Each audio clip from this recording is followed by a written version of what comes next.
Let's do some calculations. 32 times 200. How much? 6,400. Tama ba? Times 12, 76,800. Divided by 5%. Anong nakamap nyo? Anong 1,536,000. So that's 1,536,000. Alam niyo kung bakit ko tinanong yon sa inyo? That is actually yung 200 is $200.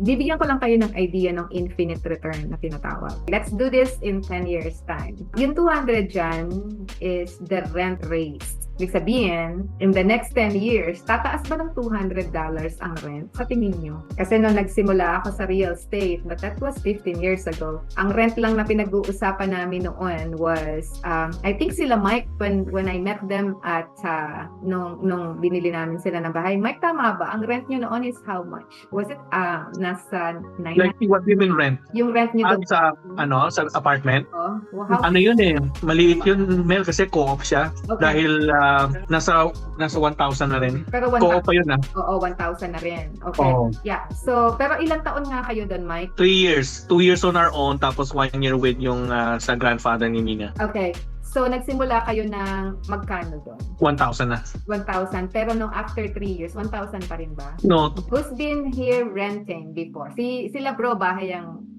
rental unit, ang rental ano niya eh. House yun eh, side by side, di ba bro Edwin? And you stayed there for how many years nga bro?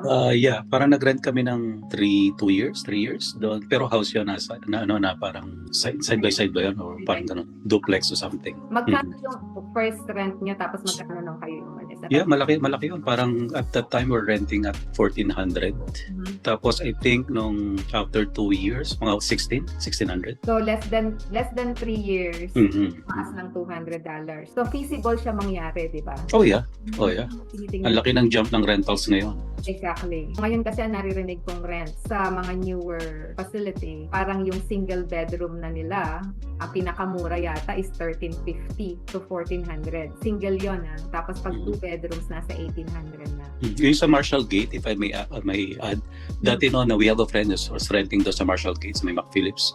Nag-start lang yata sila doon ng 1,800 and then after 2 years, kaya sila umalis doon, they are now being asked for 2,400. Kasi ganun ng trending talaga. Ang laki ng demand sa housing. Ang mga facility na more than 1,500, hindi na sila covered ng residential tenancy branch. So, they can raise na walang question ang residential tenancy branch.